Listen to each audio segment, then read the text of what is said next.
days of the year, days you'd want to live the most, days you'd want to participate in more often than any else. And then we're going to have a little bet on the last part of the show that will change things the next couple of years in our personal fantasy drafts. I can't wait to hear that. I'm excited for that. So let's kick it off, Angelo, with the Baker Mayfield comments. What did he say again? Like, do you have the full quote up? Or So Baker Mayfield did a GQ article in which, of course, he did. They discussed him being picked first overall, and they discussed Daniel Jones being picked sixth overall. And a quote that was pulled from it said that it blows my mind.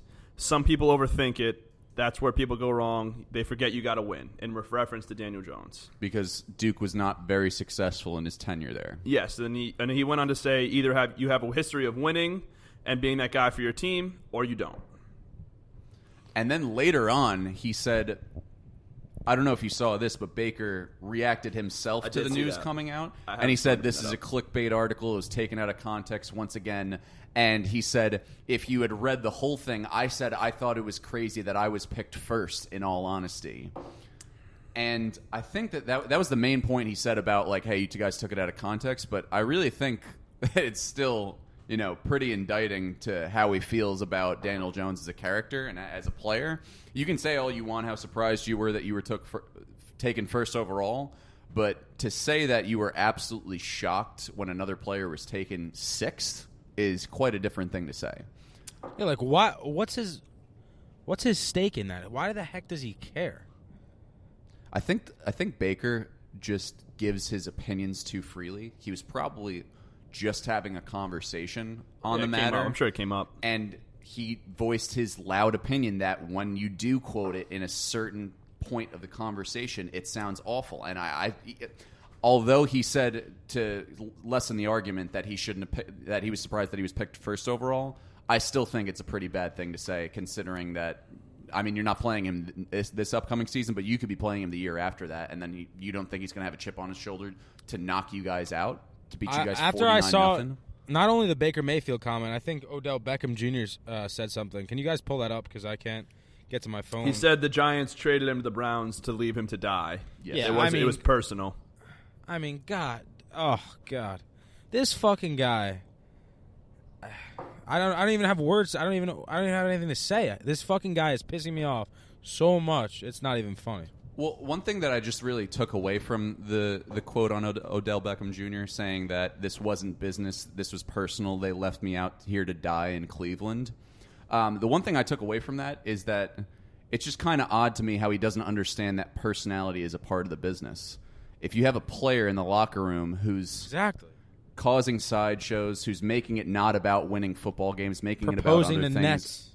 Exactly, like being a real sideshow on the sidelines, then that is a part of the business. You're doing the better business move to make your locker room more fundamentally sound and less controversial. So it is a business move. You're like, they were correct in saying it was a business move, but it had everything to do with his personality as well. They're both mixed. Yeah, they didn't trade him to leave him out to die. I mean, whatever. They did what's best for their organization, or what they felt best is for their organization. And I don't know, if he feels bad about it, go play well and stop complaining and being a little girl. I feel like he's being a little girl. Go take some more boxer pictures with a freaking selfie in a mirror, dude. Hold your balls a little tighter. I mean, come on. Yeah. So the Browns. I mean, this is just classic case of a team that we're all excited for talking before the season has even started. They haven't done anything yet. They haven't been over 500 in years, and now they're acting like they've already won a playoff game, and they're dongs are 12 feet long. It's ridiculous. They've done nothing. They haven't done a thing yet, and I don't doubt they're going to zilch. be a good team this year. I don't doubt that they could be a playoff team, but I think the noise surrounding a team that's been so bad for so long and has done so little of recent, it's a little bit of noise coming from a little bit of a small dog on the prairie, if you understand. Next, we got to talk about how Jimmy Garoppolo was fucking awful in his preseason debut. I think his struggles yesterday were a little, overblown. So he's playing for the first time in 8 months, however long it is, after he tore his ACL. I think it's 11 months. Or 11 months? Okay. So it says he torn his ACL in his left leg, which is the leg you would plant to throw. So I injured my left leg. It's a different injury. I tore my patella. He tore his ACLs. But still serious knee injuries. Serious knee injury. And I could tell you that things that you lead with your front leg and your left leg having to be the front leg, like throwing, is very difficult to feel confident in doing it. I don't feel confident in doing it yet.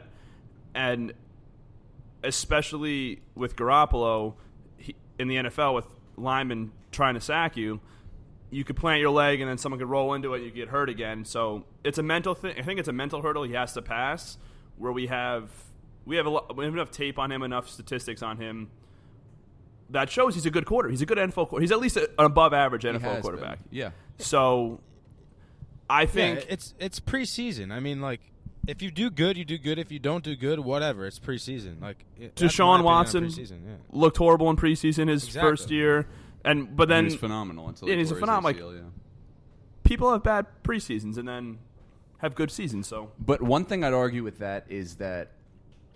So you made his awful preseason debut about an injury, not just an injury, not like, a broken collarbone that can just get fixed over time. It's a knee injury where it affects your mentality out there.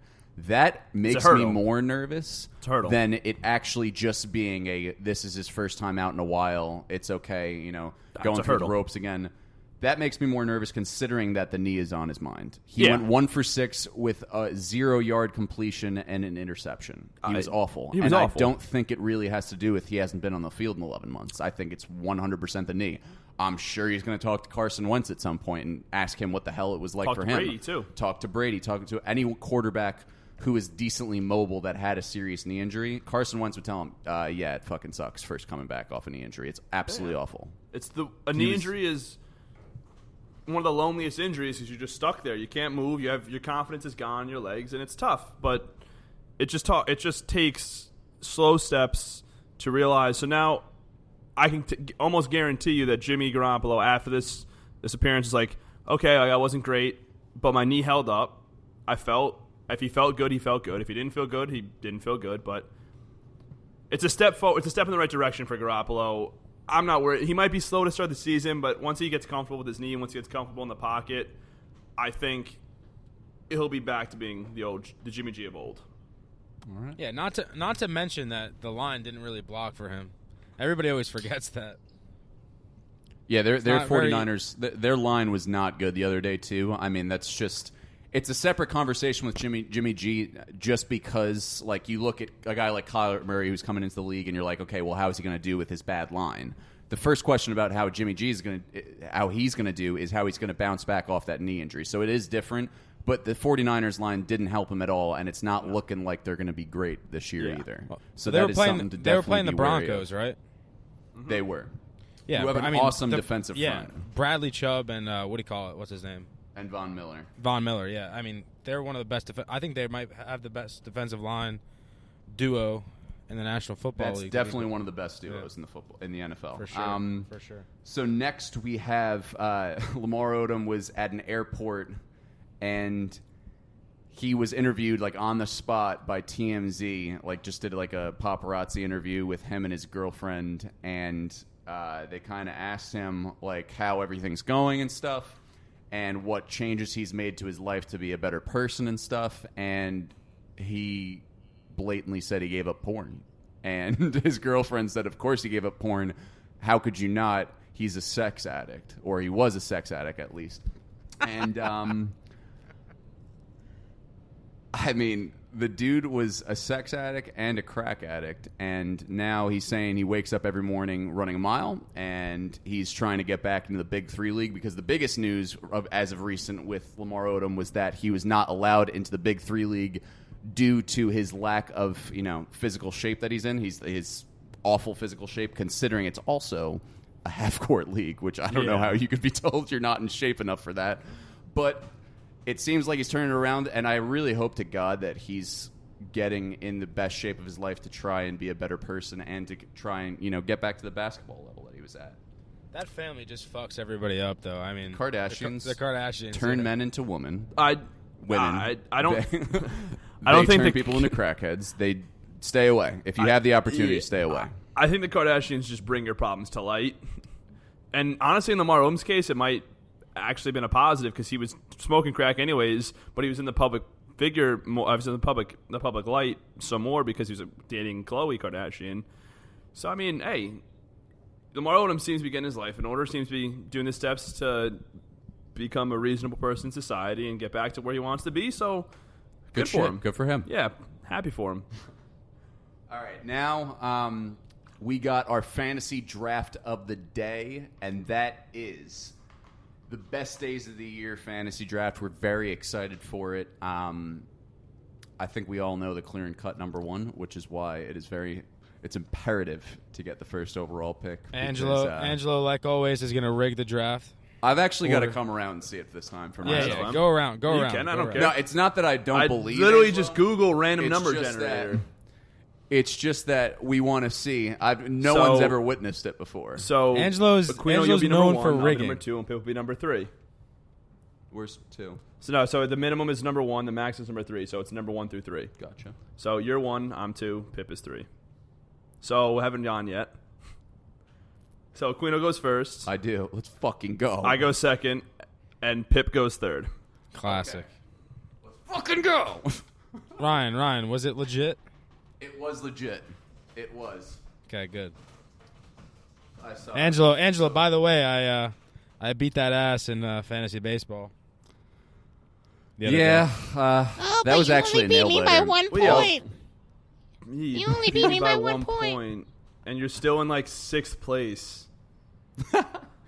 Fantasy baseball is, not a great place of talking shit because it's like, oh, yeah, I beat you last week. Oh, yeah, sick. It's fantasy football. It's like, I'm going to slit throats this weekend. Because Garrett Cole got hurt and didn't pitch. But that's neither here nor there. So, Aquino, your first pick. Okay, with the first pick in the 2019 Best Days of the Year Fantasy Draft, Team Aquino selects Draft Day. Fantasy Draft Day. Yeah, one could call it Christmas. One could call it the Day of Days. I'm sure Christmas will be on this list later. But I'm sure Christmas will be the next pick. It will be. But as for me, I look forward to my birthday maybe a couple days in advance, Christmas a couple days in advance. Christmas is at least a month in advance. Well, maybe because of the music and stuff like that. Yeah. But I get this scratching fiend for draft day. And some of the best days of summer, in a group of friends, you often say, it'd be fucking sick if we were drafting today. It is by far the best day of the year. It's not even close. If you're listening to this podcast and you don't agree or you don't have draft day, then you probably shouldn't be listening to this podcast. So, no, I'm joking. But seriously, it is the best day of the year. It's not even close. It's number 1. That's the number 1 pick of the draft, fantasy draft day. It's great. Yeah, it's a great I think pick. Ryan, did you take home the last fantasy draft again? Ryan did win again. I'm 4-0, bitches. I think he has an army of people voting for him. Come on, Pip's army. Let's get some votes for you. Pip, you've come in last 3 of the 4. Angelo, don't even go there. You've had 2 votes. You came in last in 3 of the 4 of the things. Not true. We're gonna go back. 3 of the 4 of the things. That would insinuate that I'm statistically better at this than you are. Oh my god. Fans listening out there, let's make this 5-0. Let's make a real dynasty out of this. I mean, only, Tom Brady has 6 rings. I'm going win. for 7-0. Okay. So go ahead, Angelo. That's such a loser thing to say. All I care about is wins and trying to shit talk me about the one time I got 1. It's all right, Pip. I'm on your mind. No worries. So my pick is Christmas. That's a great pick. It's the best holiday. It is the second best holiday. I mean, draft day, if it was a national holiday, would be the best holiday, but Christmas is the best holiday of the year. Facts. There's no explanation needed. All right, Pip, let's hear your back-to-back We're picks. sorry for all those out there who are listening that do not celebrate Christmas, but I think you're well aware that you're missing out. We make it Christmas / Hanukkah. It's at least worth a conversation of converting religions, just because it's just a lit holiday. It is. Well, we can make it Christmas / Hanukkah. I think every once in a while they fall on the same day. We'll make it Christmas / Hanukkah. Go for it. Basically, the holidays of holidays in December. Yes. I've never met a person on earth who's celebrated Kwanzaa. The day that I do and the day that I'm told more about it, enough so where I actually believe it's better, then I'll start including that in the conversation. I agree. Okay. My third pick, my first pick, the third pick of the draft, is Thanksgiving. I mean, who doesn't like Thanksgiving? Food, more food. Naps, football, more naps, and then more food. There is an actual tradition in my family, and that is